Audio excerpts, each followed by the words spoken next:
Hello दोस्तों, आज मैं आपके लिए एक बहुत ही मस्त ड्रामा लेकर आई हूँ जिसमें नरक का राजा अपनी बेटी योयो से परेशान होकर योयो को मानव लोक में भेजता है। तो जल्दी जल्दी से वीडियो को लाइक ठोक दीजिए ताकि हम जान सके कि आखिर नरक का राजा अपनी बेटी योयो से क्यों परेशान है। ड्रामा के स्टार्टिंग में योयो नरक लोक में इधर उधर जा रही होती है। उसको देख के इविल स्पिरिट्स कहते हैं भागो भाई भागो, योयो आ रही है। तो योयो कहती है कहाँ तक भागोगे, मैं तुम लोगों को ढूंढ लूंगी, और फिर उन सारे इविल्स को खा डालती है। फिर योयो को एक कैट दिखाई देती है तो वो कहती है तुम मेरी कैट हो ना, उसके भी स्पिरिट को खा डालती है और उस कैट को गुड्डा बना के ले लेती है। तभी एक लड़की आती है और योयो को उठा के नरक के देवता के पास ले जाती है। कहती है कि आपकी बेटी 80 मीटर नरक लोक में जितने भी इविल स्पिरिट्स थे सबको खा डाली है। ऐसा ही चलता रहा तो इस लोक में कोई भी इविल स्पिरिट्स नहीं रहेगा। तभी नरक का राजा अपनी बेटी को अपने पास बुलाता है। फिर उससे कहता है कि मैं तुमको मानव की दुनिया में भेज रहा हूँ, वहाँ पे बहुत सारे इविल्स हैं, तुम जाके उन इविल्स को अपने अंदर समा लेना, और ये हमारे नरक लोक के लिए भी अच्छा होगा कि हमारी बेटी वहाँ पे एक नेक काम कर रही है। फिर नरक का राजा अपनी बेटी योयो को धरती लोक में लाता है। जैसे ही वो लोग आते हैं वहाँ की सारी चीजें रुक जाती हैं।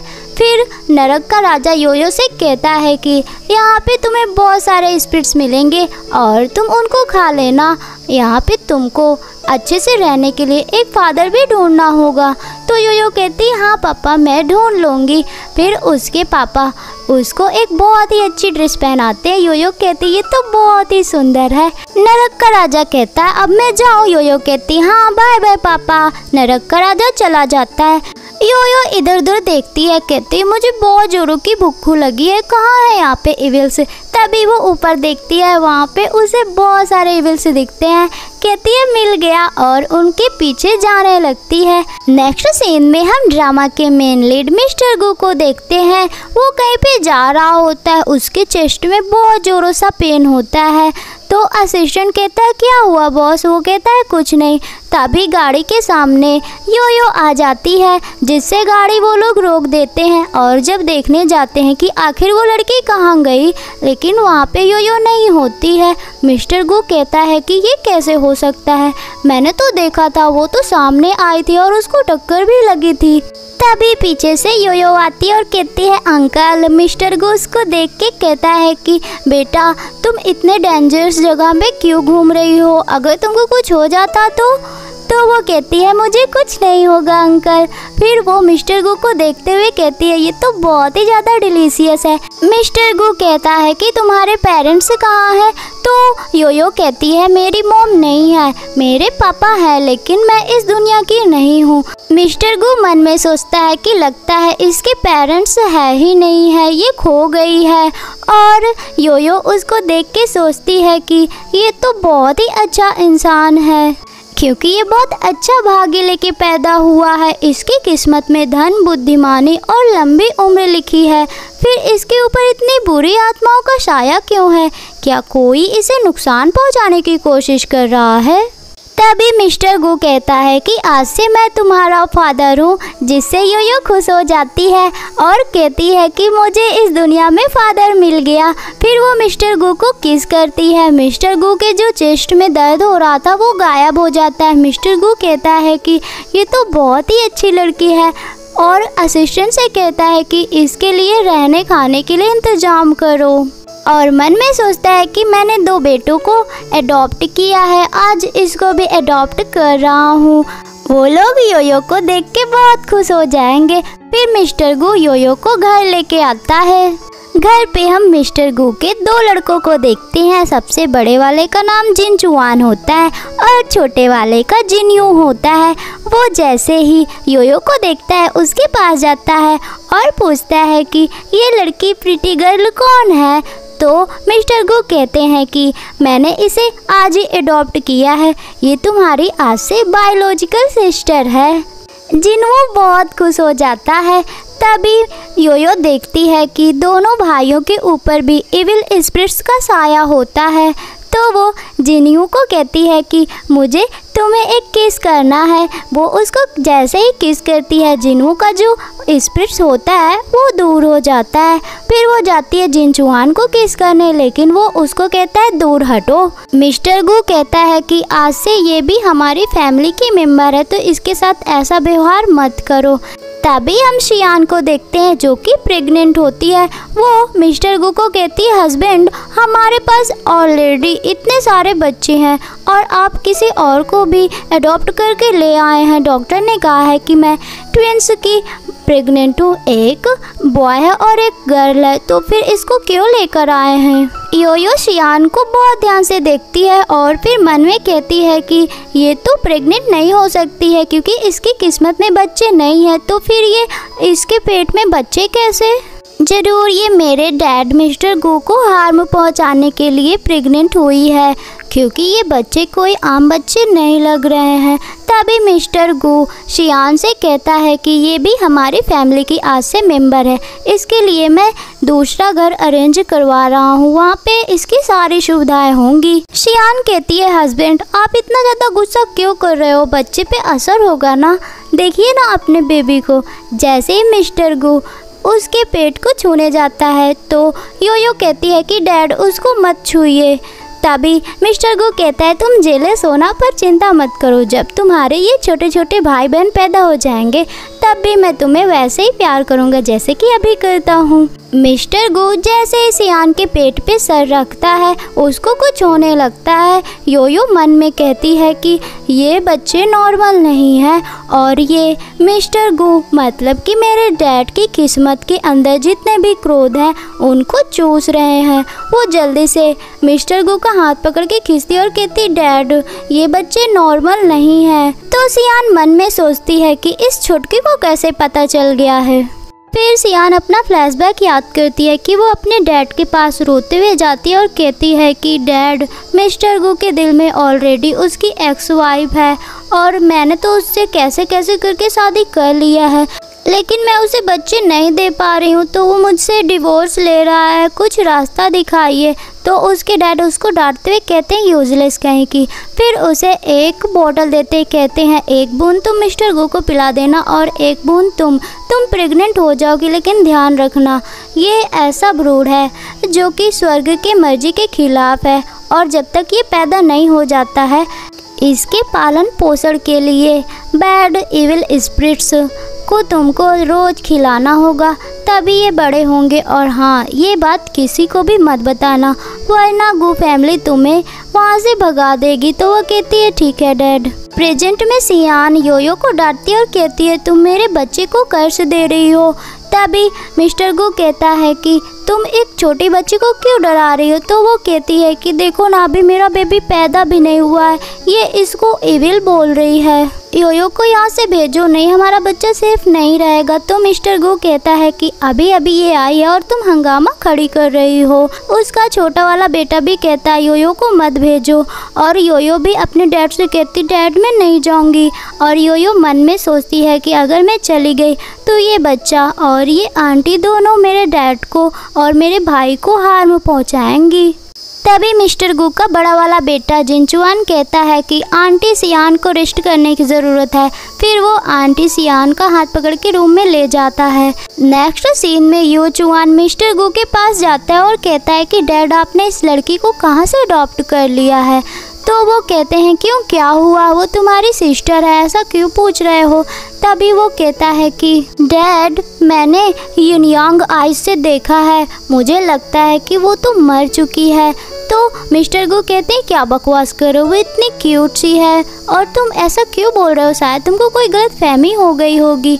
जिनचुआन कहता है, हो सकता है। फिर मिस्टर गू कहता है कि मैंने उसको अडॉप्ट किया है और मैं हमेशा उसे प्रोटेक्ट करूँगा, तुम भी ध्यान रखना कि वो तुम्हारी सिस्टर है, उसे कभी भी बुली मत करना। जिनचुआन कहता है, ठीक है डैड। नेक्स्ट सीन में सियान अपने डैड को कॉल करती है और कहती है कि डैड एक छोटी सी लड़की हमारे घर पे आई है और उसने पहचान लिया है कि मेरे पेट में एक इविल बच्चा है। तो मैं क्या करूं, तुम मुझे बताओ। तो उसके डैड कहते वो छोटी सी ही लड़की है ना, तुम आज रात तालिस्मान को पानी में डाल के पी लेना, फिर तुम्हारे ये बच्चे जाके उस लड़की को खा डालेंगे। तो वो कहती है ठीक है। फिर वो तालिस्मान जलाती है और उसमें पानी डाल के उसको पी लेती है और अपने बच्चों से बोलती है कि जाओ, एक छोटी लड़की है, तुमको खाने में बहुत मज़ा आएगा। उसके बच्चे निकल के जाते हैं योयो के पास और योयो उन दोनों को देख के कहती अरे अरे छोटे छोटे बच्चे आए हैं मुझे खाने के लिए, तुमको पता नहीं है कि मैं कौन हूँ। मैं अभी तुम लोगों को बताती हूँ। योयो उन दोनों बच्चों को निगल जाती है, जिससे सियान के पेट में बहुत तेज़ी से दर्द होता है और सोचती है कि अभी तक मेरे बच्चे क्यों नहीं आए हैं। तभी वहाँ पे योयो आ जाती है और सियान से कहती है कि तुम्हारे पेट में जो बच्चे हैं वो अच्छे नहीं हैं, अगर वो पैदा होंगे तो तुम्हें बहुत तकलीफ सहनी पड़ेगी। सियान कहती है तुम कौन हो। तभी योयो कुछ जादू करती है जिससे उसके पेट में और दर्द होता है। तो सियान कहती है तुम मेरे बच्चों को मारना चाहती हो, क्या कर रही हो तुम। तो योयो कहती है मैं तो तुम्हारी हेल्प कर रही हूँ, मैं तुम्हें मार नहीं रही हूँ। तभी सियान की आवाज़ मिस्टर गू और उसका बड़ा बेटा सुन लेता है, दौड़ के आते हैं और वो योयो को रोकते हैं। सियान कहती है कि देखो ये छोटी लड़की मेरे बच्चों को मारना चाहती है, हस्बैंड इसको घर से दूर भगा दो। योयो कहती है कि नहीं डैड, मैं तो बस इस आंटी की हेल्प कर रही थी, मैं इनको कुछ भी नुकसान नहीं पहुंचा रही थी। उनका बड़ा बेटा भी कहता है हाँ डैड, ये हमारी आंटी और उनके होने वाले बच्चों को नुकसान पहुंचा रही है, इसको यहाँ से भगाओ। तभी छोटा वाला बेटा आता है और कहता है कि डैड तुम लोगों को कोई मिसअंडरस्टैंडिंग हुई है, योयो ऐसा नहीं कर सकती है। मिस्टर गू भी मन में सोचता है कि ये तो छोटी सी लड़की है, ये कैसे इसको नुकसान पहुंचा सकती है। फिर वो सोचता है कि पर सियान के बच्चों को भी केयर करना है। तभी वो जिनचुआन से कहता है कि डॉक्टर को बुलाओ। सियान जिनचुआन से कहती है मेरे डैड को भी बुला लीजिए। नेक्स्ट सीन में मिस्टर गू और सबसे छोटा वाला बेटा जिनवू और योयो बैठी होती है। मिस्टर गू योयो से पूछता है कि आखिर तुम ऐसा क्यों कह रही हो कि सियान के पेट में इविल बच्चे हैं। योयो कहती है कि डैड योयो कभी भी झूठ नहीं बोलती है, योयो आंटी को नुकसान नहीं पहुंचाना चाह रही थी, वो तो बस उसकी हेल्प कर रही थी। तभी छोटा वाला बेटा जिनवू कहता है कि तुम्हारे पास भी जिनयांग की आइज़ है जैसे कि मेरे बड़े भाई जिनचुआन के पास है। तो योयो कहती है कि मेरे पास जिनयांग की आइज़ है और बहुत सारी चीज़ें हैं जो मैं कर सकती हूँ, क्योंकि मैं इस वर्ल्ड की नहीं हूँ, मैं तो स्पिरिट्स की रानी हूँ। ये सुनकर मिस्टर गू सोचता है कि ये तो बहुत ही अजीबो बातें कर रही है। फिर मिस्टर गू योयो से पूछता है कि ये ऐसा कौन कर सकता है, क्या सियान मुझे नुकसान पहुंचाना चाहती है। योयो कहती है नहीं नहीं आंटी आपको नुकसान नहीं पहुंचाना चाहती है, इसके पीछे किसी और का हाथ है। तो मिस्टर गू सोचता है कि आखिर ये कौन कर सकता है। फिर मिस्टर गू योयो से कहता है कि जब तक आंटी के बच्चे पैदा नहीं हो जाते हैं मैं इसके बारे में पता लगाऊंगा, तुम चिंता मत करो। और कहता है छोटे वाले से जिनवू से कि चलो अब सो जाओ। योयो जिनवू और डैड से कहती है गुड नाइट डैड, वो लोग चले जाते हैं। नेक्स्ट सीन में डॉक्टर सियान का चेकअप करके चले जाते हैं। तभी सियान का फादर सियान को चेक करता और कहता है कि किसने तुम्हारे बच्चे को हर्ट किया है। तो सियान कहती वही बास्टर्ड छुटकी जिसका नाम योयो है। तो जिनचुआन कहता है कि आप उसके बारे में ऐसा कैसे बोल सकते हैं, वो मेरी छोटी बहन है। तभी सियान का डैड कहता है कि तुम बहुत ही काइंड हो और तुम क्या इस आंटी के पेट में जो बच्चे पल रहे हैं उसकी केयर नहीं करना चाहते हो। जिनचुआन कहता है क्यों नहीं करूँगा, वो भी मेरे भाई बहन है। तभी सियान का डैड कुछ जादू करता है और जिनचुआन को अपने वश में कर लेता है। तो सियान पूछती है इसको क्या हो गया। तभी वो कहता है कि तुम्हारे पेट में जो बेबी है उसको योयो ने बहुत ज़्यादा हर्ट कर दिया है, इसलिए उन बच्चों की जान बचाने के लिए जिनचुआन की जान लेनी पड़ेगी, यहाँ तक कि शायद इस फैमिली के सारे सदस्य की जान लेनी पड़ेगी, क्योंकि वो इविल है ना और वो आत्माओं को खाता है ना। तो फिर सियान कहती है डैड आप ऐसा क्यों बोल रहे हैं, आपने तो बोला था कि आप मिस्टर गू को हर्ट नहीं करोगे। तो उसका डैड कहता है कि अरे प्यारी लड़की मुझे माफ़ कर दो, ये मेरा प्लान नहीं बल्कि मास्टर का प्लान है। फिर नेक्स्ट सीन में हम योयो को देखते हैं उसको एहसास होता है कि बाहर कुछ तो घट रहा है। फिर वो सोचती है कि मैंने डैड को और छोटे वाले भाई को तो सील कर दिया है। फिर अचानक सोचती है मैंने अपने बड़े भाई को सील नहीं किया है, ज़रूर वो मुसीबत में है।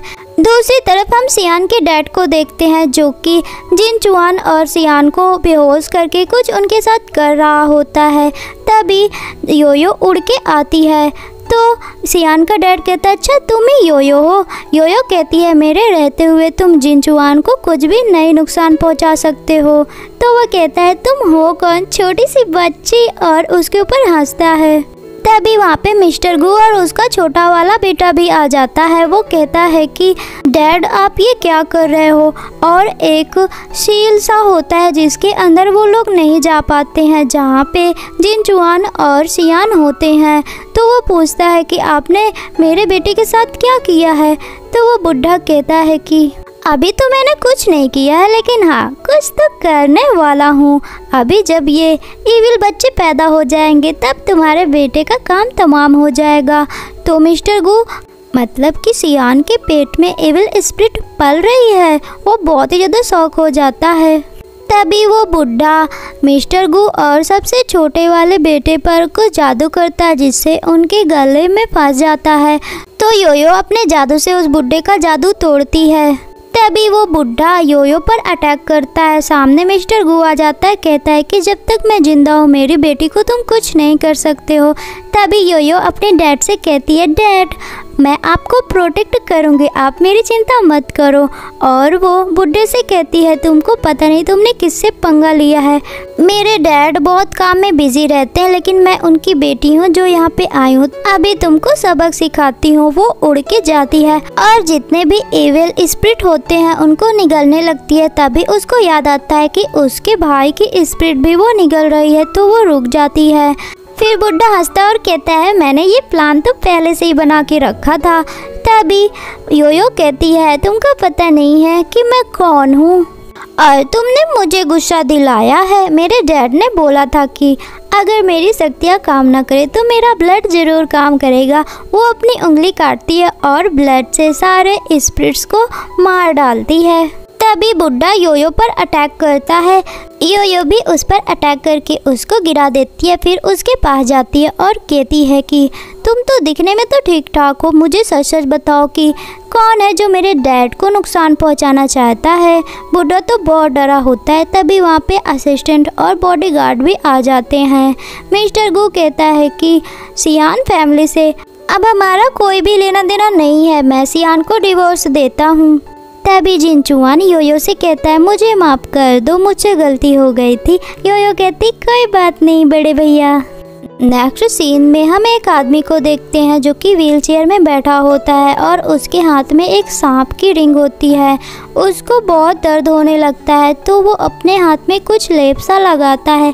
तभी वो बुढ़ा उसके पास जाता है और कहता है कि मेरा प्लान खराब हो गया। एक छोटी सी लड़की जिसका नाम योयो है उसने सब कुछ खराब कर दिया है, मैं कुछ भी नहीं कर सका। तो वो व्हीलचेयर वाला लड़का कहता है कि कोई बात नहीं, मेरे पास नेक्स्ट प्लान भी है। फिर वो टैब में एक हेयर पिन देखता है। नेक्स्ट सीन में मिस्टर गू भी उस हेयर पिन की पोस्ट देखता है। कहता है कि मैं विश्वास नहीं कर सकता हूँ कि ये हेयर पिन एक ऑक्शन में मिलेगी। तभी योयो कहती है कि ये हेयर पिन आपकी रियल वाइफ का है ना। तो वो कहता है हाँ, ये उसके पेरेंट्स ने दिया था और मुझे इसको लेने के लिए ऑक्शन में जाना होगा। योयो कहती है हाँ, हम लोग भी चलेंगे आपके साथ। नेक्स्ट सीन में पूरी फैमिली जाती है ऑक्शन के लिए। तभी एक हॉल में पहुंच के मिस्टर गू दोनों लड़कों से कहता है कि तुम योयो का ध्यान रखना, मैं देख के आता हूँ कि हेयर पिन की बोली किस नंबर पे है। दोनों लड़के कहते ठीक है डैड आप जाइए। इधर योयो खिलौना देख के वहाँ से भाग जाती है। दोनों लड़के उसको देख नहीं पाते हैं। जब योयो खिलौना से खेल रही होती है तभी एक लड़का आता है जो कि दुआन फैमिली का। वो योयो के ऊपर वाटर गन मारता है जिससे योयो गुस्सा हो जाती है और वो लड़का कहता है कि तुम्हारी हिम्मत कैसी हुई यहाँ की चीज़ों को छूने की, तुम एकदम पुअर लड़की लग रही हो। योयो गुस्सा होके उस लड़के को धक्का दे देती है, जिससे वो गुस्सा हो जाता है और उसका असिस्टेंट आ जाता है। कहता है कि ओए छुटकी, तुम्हारी हिम्मत कैसे हुई दुआन फैमिली के मास्टर तियानबा को धक्का देने की, जल्दी से सॉरी बोलो उससे। तो योयो कहती है मैं क्यों सॉरी बोलूं, इसने पहले मुझ पर वाटर गन मारा था तो इसको सॉरी बोलना चाहिए। तो असिस्टेंट हंसता है और कहता है छुटकी कही कि तुमको क्या लगता है मास्टर तियानबा तुमसे सॉरी बोलेंगे? तो वो कहती है कि अगर मेरे डैड आए ना तो तुम लोगों को बताएंगे। तो तियानबा हंसता है और कहता है तुम्हारे डैड तो मेरे जूते के समान भी नहीं होंगे, तुम इतनी पुअर दिख रही हो तो तुम्हारा डैड कितना पुअर होगा। योयो मन में सोचती है कि डैड के लिए मैं कुछ हंगामा नहीं करना चाहती हूँ, तो चुपचाप वहाँ से जाने लगती है। लेकिन वो असिस्टेंट उसको पकड़ लेता है और तियानबा कहता है कि ये बहुत ज़्यादा बोल रही है, असिस्टेंट इसको सबक सिखाओ। असिस्टेंट उसको मारने वाला होता है, तभी वहाँ पे उसके दोनों भाई और मिस्टर गु आ जाते हैं। योयो कहती है कि भैया पापा ये मुझे बुली कर रहे हैं, मुझे फालतू में ही मार रहे हैं। तियानबा मिस्टर गु और उसके बेटे को देख के कहता है अच्छा तो तुम इसके डैड और इसके भाई हो, अच्छे कपड़े तो पहने हो, तो तुमको क्या लगता है तुम लोग रिच फैमिली से होगे? जिनचुआन कहता है कि तुम्हारे कहने का क्या मतलब है? योयो डैड से कहती है कि पता है इसके ऊपर इविल स्पिरिट का साया है, इसकी फैमिली के ऊपर किसी ने ऐसा किया है। मैं इसको बोल रही हूँ लेकिन पापा ये विश्वास कर ही नहीं रहा है। तियानबा कहता है कि तुम लोग अपने आप को समझते क्या हो? तभी मिस्टर गु कहता है बेटा अपने बाप को भेजो, फिर बात करते हैं कि आखिर हम हैं कौन और अपने आप को क्या समझते हैं। तभी असिस्टेंट कहता है तियानबा तुम्हारे डैड आ रहे हैं। तो तियानबा कहता है चलो साइड में बैठ जाओ, मेरे डैड आ रहे हैं, अभी तुम लोगों को बताते हैं। तो मिस्टर गु कहता है हाँ हम बैठे हैं। तभी वहाँ पे तियानबा का डैड आता है, वो वही व्हीलचेयर वाला आदमी होता है जिसका नाम पाट्रियार्च होता है। वो जैसे ही मिस्टर गु को देखता है तो कहता है कि तुम यहाँ पे आए मुझे बताया भी नहीं। तभी मिस्टर गु कहता है कि तुम्हारी फैमिली ऐसे वेलकम करती है। तो वो पूछता है कि आखिर क्या हुआ है? जियानचुआन कहता है आपका ये लाडला बेटा मेरी बहन को बुली किया है और तो और मेरे डैड की भी इंसल्ट की है। तो पाट्रियार्च अपने बेटे से पूछता है कि क्या हुआ? उसका बेटा असिस्टेंट को इशारा कर देता है। तो असिस्टेंट कहता है कि बॉस मेरी गलती थी, इसमें तियानबो की कोई भी गलती नहीं थी। फिर पाट्रियार्च मिस्टर गु से सॉरी बोलता है।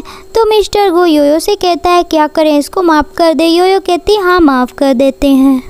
पाट्रियार्च योयो के करीब जाता है। योयो को बहुत ही अजीब स्मेल आती है। तो वो कहती है कि ये स्मेल तो एक इविल स्पिरिट की है, मतलब कि इनके ऊपर भी इविल का साया है, ये तो बहुत अच्छे दिख रहे हैं। फिर वो कहती है कि अंकल आपके फैमिली में भी किसी ने स्पिरिट का साया करवाया है। तो मिस्टर गु कहता है कि मेरी बेटी की ये यंग आइज है, इसकी बात मान लीजिए। पाट्रियार्च हंसता है और कहता है कि बच्चा ऐसा कुछ भी नहीं है, ये तो महक मेरी मेडिसिन की आ रही होगी क्योंकि मैं बहुत सारी मेडिसिन लेता हूँ ना। फिर सब लोग कहते हैं कि जल्दी से चलो ऑक्शन हॉल में क्योंकि ऑक्शन स्टार्ट होने वाला है। सब लोग जाते हैं ऑक्शन हॉल में, वहाँ पे हेयर पिन की बोली लगती है। पाट्रियार्च और मिस्टर गु दोनों बहुत ज़्यादा बोलियाँ लगाते हैं। पाट्रियार्च कहता है कि मिस्टर गु तुमको भी इस हेयर पिन का इंतज़ार था क्या? तो मिस्टर गु कहता है हाँ भाई तुम प्लीज़ ज़्यादा बोली मत लगाओ क्योंकि ये मेरी वाइफ की निशानी है, तो मुझे दे दो ना। तो पाट्रियार्च कहता है चल ठीक है दे दिया। वो हेयर पिन मिस्टर गु के नाम हो जाती है और पाट्रियार्च एक अजीब से स्माइल करता है। फिर मिस्टर गु वो हेयर पिन लेके जा रहा होता है, तभी अचानक से वो बेहोश हो जाता है। जिनचुआन योयो जिनयू बहुत ही ज़्यादा घबरा जाते हैं कि डैड के साथ क्या हो गया है। नेक्स्ट सीन में हम मिस्टर गु को सोफे पे बेहोश पड़ा हुआ देखते हैं। जिनचुआन कहता है कि डैड अगर आज रात को होश में नहीं आए तो ये शायद कभी होश में नहीं आ पाएंगे। तो जिनवू कहता है योयो से प्लीज़ डैड को बचा लो। योयो कहती है जब तक मैं हूँ डैड को कुछ नहीं होगा। फिर जिनचुआन कहता है क्या करोगी तुम? योयो कहती है कि मैं अपनी स्पिरिट को डैड की स्पिरिट के साथ जोड़ूंगी। फिर वो ऐसा ही करती है। दूसरी तरफ मिस्टर गू तो अपने सपनों के अंदर ही होता है। वो हाथ में हेयर पिन लिए हुए अपनी एक्स वाइफ सूजी के बारे में सोचता है कि सूजी वो हेयर पिन एक मेड को दे रही थी, बोल रही थी इसको जाके ऑक्शन में बेच दो और जितना भी पैसा मिले मिस्टर गू के बैंक में ट्रांसफ़र कर देना। मिस्टर गू सूजी को डांटता है, कहता है कि तुम ऐसा क्यों कर रही हो, वो हेयर पिन तुम्हारे पेरेंट्स ने दिए थे जब वो जिंदा थे, तुम उसको कैसे बेच सकती हो। तो वो कहती है कि अभी तुम्हारे ख़राब दिन चल रहे हैं ना, जब तुम बहुत सारे पैसे कमा लेना तो तुम उस हेयर पिन को वापस ले आना। तो मिस्टर गू कहता है हाँ, और वो अपनी वाइफ सूजी को हग करता है। नेक्स्ट सीन में वो सूजी को देखता है जो कि रोड पे पड़ी होती है और उसका किसी ने एक्सीडेंट कर दिया होता है। वो देखता है कि सूजी की जान चली गई है और वो बहुत ज़्यादा रोता है। तभी मिस्टर गू सामने सूजी को देखता है और कहता है सूजी तुम जिंदा हो। उसको जाके पीछे से हक करता है। सूजी कहती क्या कर रहे हो तुम। मिस्टर गू कहता है मैंने तुम्हें बहुत मिस किया। सूजी कहती है क्या बात कर रहे हो, मैं तुम्हारे पास ही तो हूँ, तुमने मुझे क्यों मिस किया। तभी वहाँ पे योयो भी आ जाती है। वो कहती है डैड ये रियल मॉम नहीं है, आप इससे दूर रहिए। तो मिस्टर गू कहता है तुम किसकी बच्ची हो और यहाँ पे क्या कर रही हो। योयो कहता है डैड आप मुझे नहीं पहचान रहे हो, मेरा नाम योयो है। तो वो कहता है कौन सी योयो। तभी सूजी जाती है योयो के पास और कहती है लिटिल गर्ल कौन हो तुम। तो योयो उसको दूर करते हुए कहती है तुम मेरे डैड को नुकसान पहुंचा रही हो, हट जाओ यहाँ से। जैसे ही वो सूजी को धक्का देती है तो मिस्टर गू गुस्सा करता है योयो पर और कहता है कौन हो तुम। मेरी कोई बेटी नहीं है, सिर्फ और सिर्फ मेरी वाइफ है जो कि अभी मेरे साथ है। योयो बहुत कोशिश करती है कि ये एक स्पिरिट है जो कि इविल है, ये आपकी वाइफ नहीं है, लेकिन मिस्टर गू नहीं उसकी बात सुनता है। इधर हम उस व्हीलचेयर वाले आदमी और उस बुढ़े को देखते हैं। वो बुढ़ा कहता है कि क्या ये प्लान काम करेगा। पात्रियाज कहता है क्यों नहीं काम करेगा, वो छोटी सी लड़की है, मैंने ऐसा हेयर पिन में जादू किया है कि वो कभी भी मिस्टर गू को उस दुनिया से इस दुनिया में वापस नहीं ला सकती है। इधर योयो सोचती है अब मैं क्या करूं। फिर वो कहती है हाँ डैड के अंदर भी मैं यिन यांग की आइज़ वाली शक्ति डाल देती हूँ जिससे उनको दिख जाएगा कि ये उनकी रियल वाइफ नहीं है बल्कि एक इविल स्पिरिट है। वो ऐसा ही करती है। तभी मिस्टर गू देखते हैं कि वो रियल वाइफ नहीं है बल्कि एक मरी हुई आत्मा है, जिससे वो डर जाते हैं। फिर योयो उस इविल को अपने अंदर समा लेती है और मिस्टर गू से कहती है चलिए हम यहाँ से चलते हैं। और सोफा की तरफ दोनों भाई सोच रहे होते हैं कि अभी तक योयो क्यों नहीं आई है, और छोटा वाला सोचता है कि क्या अब डैड वापस नहीं आएंगे। तभी योयो की स्पिरिट उसकी बॉडी में आती है तो उसको होश आने लगता है और मिस्टर गू भी होश में आ जाते हैं। जिनयून कहता है कि ज़रूर ये दुआन फैमिली ने किया होगा। तो उसका बड़ा वाला भाई कहता है कि लेकिन हमारे पास कोई एविडेंस नहीं है ना, तो हम उनको कुछ भी नहीं कह सकते हैं। तभी योयो कहती है चिंता मत करो, मैं उस बैड आदमी को पकड़ के ज़रूर लाऊंगी। नेक्स्ट सीन में हम उसी व्हीलचेयर वाले और उस बुड्ढे को देखते हैं। उस व्हीलचेयर वाले आदमी को बहुत ही ज़्यादा दर्द होने लगता है और खून की उल्टी भी होती है। तो वो बुड्ढा कहता है कि लगता है आपने जो जाल बिछाया था उससे वो लोग बाहर आ चुके हैं। पात्रियाज हंसता है और कहता है कि आखिर वो छोटी लड़की किस वर्ल्ड की है, मुझे ये जानना है। अब तो उसके साथ गेम खेलने में और मज़ा आएगा। नेक्स्ट सीन में सुबह सुबह सारे बच्चे नाश्ता कर रहे होते हैं। तभी छोटा वाला पूछता है कि योयो तुम क्यों नहीं नाश्ता कर रही हो। तो वो कहती है कि अभी तक डैड नहीं उठे हैं, क्या उनकी तबीयत ठीक है या नहीं, मैं एक बार देख आऊँ। वो जैसे ही जाती है मिस्टर गू उधर से आ ही रहा होता है। तो वो कहती है डैड आप आज हैंडसम नहीं लग रहे हैं, आप अच्छे से सोए नहीं हैं क्या। तो वो कहता है हाँ मैं कल रात अपनी एक्स वाइफ के बारे में सोच रहा था। फिर वो नाश्ता करने के लिए चला जाता है। योयो मन में सोचती है कि डैड मम्मा को मिस कर रहे हैं, मैं कुछ करती हूँ।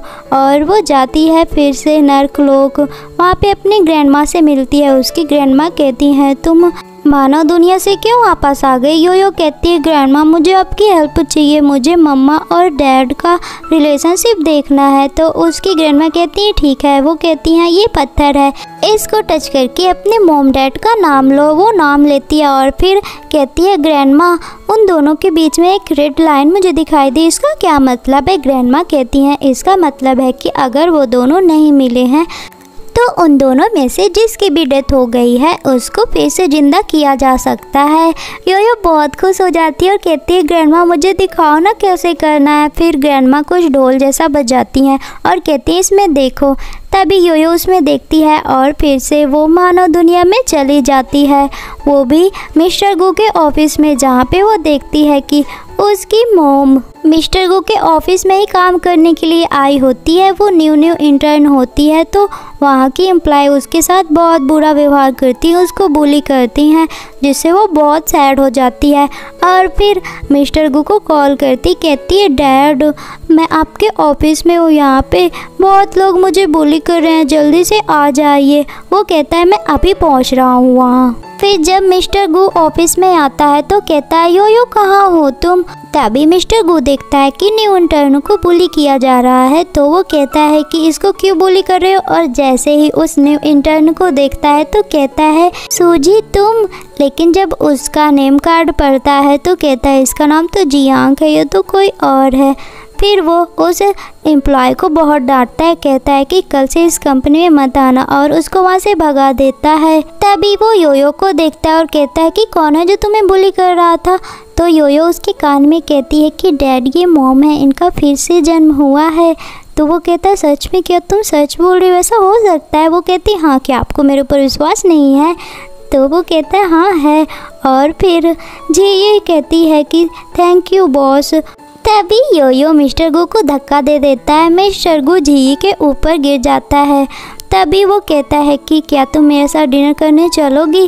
जी ये मन में सोचती है ये बॉस हैं, ये मुझे डिनर करने के लिए क्यों बुला रहे हैं? तभी योयो कहती है कि आंटी मेरे पास मम्मा नहीं है और डैड पहली बार किसी लड़की को डिनर के लिए इनवाइट कर रहे हैं, प्लीज़ हाँ बोल दो ना। तो वो कहती है ठीक है, मैं बाहर आपका वेट करूँगी। तभी उन लोगों को शियान देख लेती है और कहती है कि जी अभी जिंदा है। और वो बाहर कार में आके सोचती है कि जी मैंने तुमको पहले मारा था, तुम जिंदा कैसे बच गई हो? और जी को पहले शियान ने ही मारा होता है। तभी वो सामने देखती है कि जी फिर से उसी जगह पे खड़ी है, तो वो उसको फिर से हिट करने के लिए गाड़ी चलाती है, लेकिन मिस्टर गू देख लेता है तो वो जी को वहाँ से बचा लेता है और योयो उस गाड़ी को अपनी शक्ति से दूसरी साइड कर देती है। इस बार जी और मिस्टर गू दोनों बच जाते हैं। मिस्टर गू कहता है कौन है उस गाड़ी में, बाहर निकलो। तभी सियान बाहर निकलती है तो मिस्टर गू कहता है तुम हो? तो वो कहती है कि मैंने पहले भी इसको मारा था, इस बार तुमने इसको बचा लिया, आखिर तुम कब तक इसको बचाओगे? वो बहुत ज़्यादा एकदम मैड हो जाती है। तभी वहाँ पे असिस्टेंट आता है, कहता है क्या हुआ बॉस? तो मिस्टर गू कहता है इस लड़की को पुलिस के हवाले करो। तो वो लोग सियान को वहाँ से ले जाते हैं। फिर सूजी योयो से कहती है कि मेरा घर जाने का टाइम हो गया, मुझे कुछ अर्जेंट काम है। तो मिस्टर गू कहता है मैं तुम्हें छोड़ देता हूँ। सूजी कहती नहीं मेरा घर ज़्यादा दूर नहीं है, मैं चली जाऊँगी।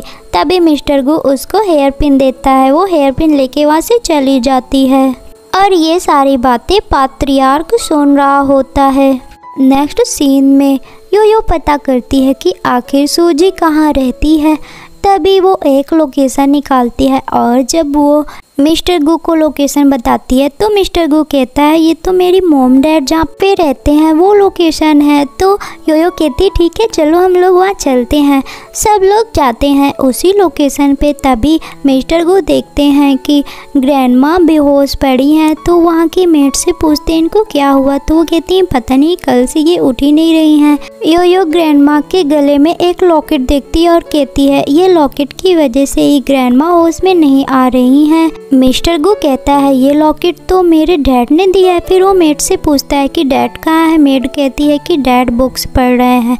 मिस्टर गू डैड के पास जाता है तो डैड कहते हैं बड़े दिन बाद तुम यहाँ पे आ गए। तभी वो पूछता है कि आखिर मॉम को क्या हुआ है। तो वो कहता है मुझे क्या पता क्या हुआ है। तभी मिस्टर गू कहता है कि आपने उनको वो लॉकेट क्यों दिया है। तो वो कहता है कि क्यों, वो मेरी वाइफ है, क्यों नहीं दे सकता हूँ। तो मिस्टर गू कहता है जान के भी अनजान मत बनो और बताओ मुझे कि आखिर वो लॉकेट तुमको किसने दिया है। तो वो बुढ़ा कहता है कि चलो तुमको पता ही चल गया है तो फिर मैं भी डायरेक्ट बोलता हूँ। तभी उसको अचानक कुछ होने लगता है तो वो मिस्टर गू को कहता है कि अब मैं तुम्हें जान से मार डालूँगा।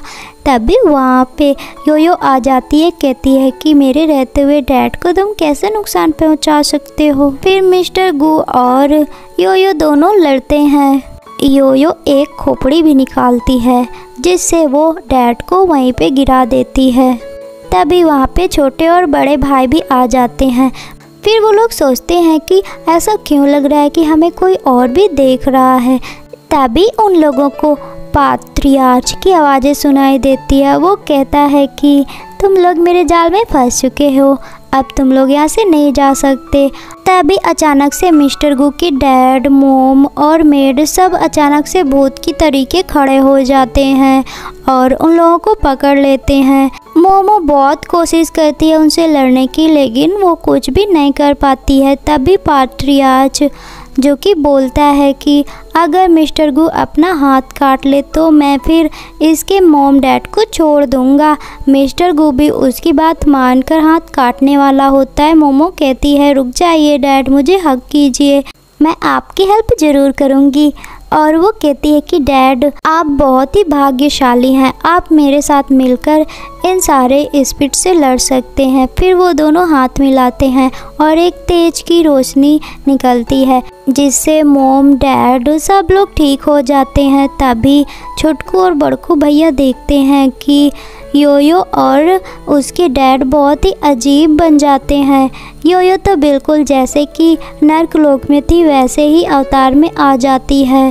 नेक्स्ट सीन में हम वो व्हीलचेयर वाले पात्रियार्च को देखते हैं। वो हंसता है और कहता है कि मैं जान गया हूँ कि योयो कौन है, ये तो एक स्पिरिट है जो कि दूसरे लोक से आई है। अब तो और मज़ा आएगा खेलने में। नेक्स्ट सीन में सूजी को देखते हैं जिसके पास मिस्टर गू कॉल करता है। तो सूजी कहती है क्या करूं, उठाऊं कि ना उठाऊं।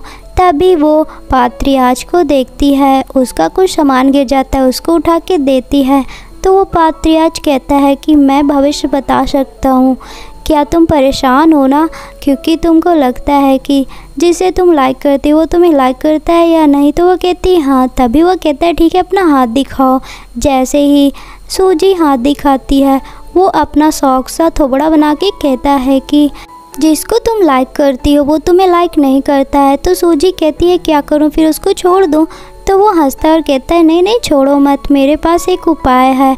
उसे एक कंगन देता है, कहता है कि ये कंगन तुम उसकी प्यारी सी बेटी को पहना देना जिससे वो तुम्हें बहुत प्यार करने लगेगा। तो वो कहती है ठीक है। नेक्स्ट सीन में योयो और मिस्टर गू दोनों जाते हैं सूजी से मिलने के लिए। मिस्टर गू कहता है तुम पक्का अकेली चली जाओगी ना। योयो कहती हाँ मैं चली जाऊंगी। योयो डोर नॉक करती है। सूजी उसको देख के खुश हो जाती है और कहती तुम अकेली आई, तुम्हारे साथ कोई नहीं है क्या।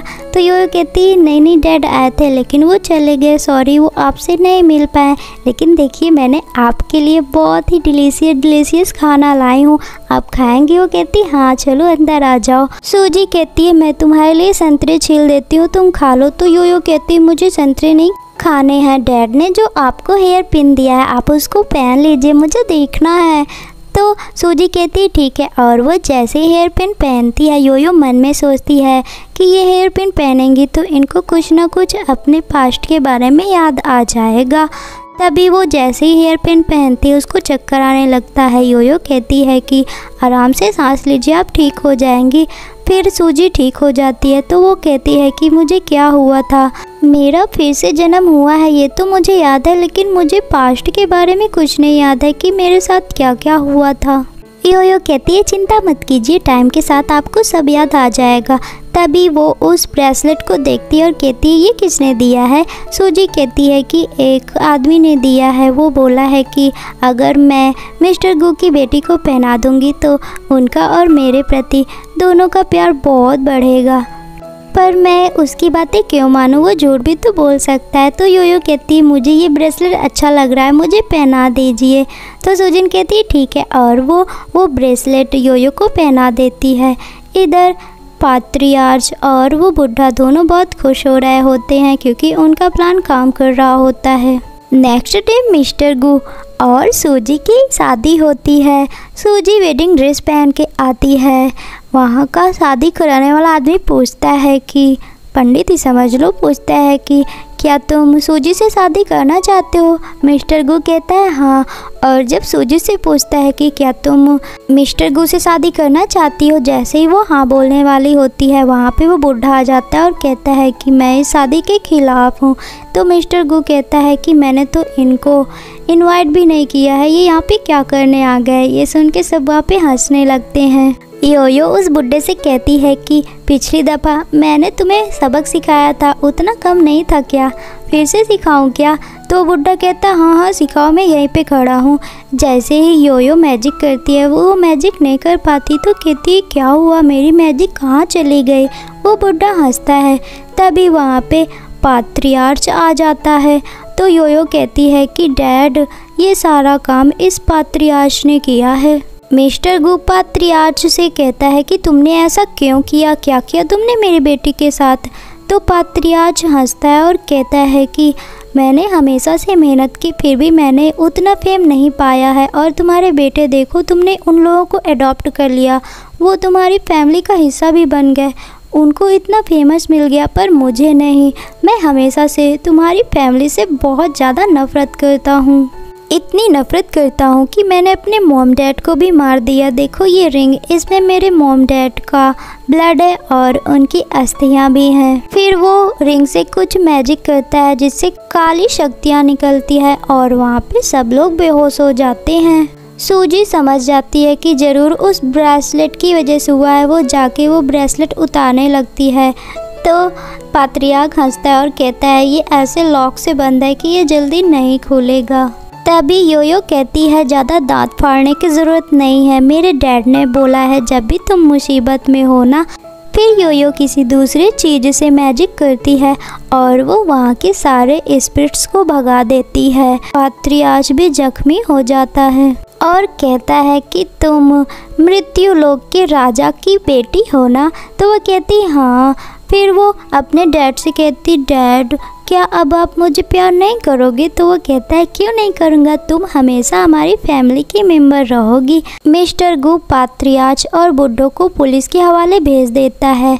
तभी योयो मॉम से पूछती है मॉम आप मुझसे प्यार करोगे ना। तो वो कहती हाँ क्यों नहीं करूँगी और मुझे माफ़ कर दो, आपसे मैं किसी भी बाहर वालों पर विश्वास नहीं करूँगी। तो वो कहती हाँ मॉम मुझे हक कीजिए। अपनी मोम को हक करती है। फिर वो अपने बड़े भाई जिनयून की तरफ देखती है तो वो कहता है मुझे पहले से ही पता था कि तुम कुछ अलग हो, पर चिंता मत करो, मैं तुमसे बिल्कुल भी डरता नहीं हूँ, बल्कि तुम तो हमारे घर की छोटी सी गुड़िया हो। योयो खुश हो के अपने छोटे भाई जिनयून की तरफ देखती है और कहती क्या तुम मुझसे डर रहे हो। तो जिनयून कहता है नहीं मैं नहीं डरता, क्योंकि मैंने बहुत सारे भूत देख लिए हैं ना। और तुम क्या सच में नर्कलोक की राजा की बेटी हो। इतना कह के वो बेहोश हो जाता है। सब हंसने लगते हैं। नेक्स्ट सीन में फिर से शादी होती है। पंडित वहाँ का पूछता है कि सूजी क्या तुम मिस्टर गू से शादी करना चाहती हो। तो वो कहती हाँ। फिर उन दोनों की शादी हो जाती है और दोनों एक दूसरे को हक करते हैं। इसी सीन के साथ इस ड्रामा की हैप्पी एंडिंग हो जाती है। अगर आपको मेरा एक्सप्लेनेशन मस्त लगा हो ना तो जल्दी से लाइक ठोक दो।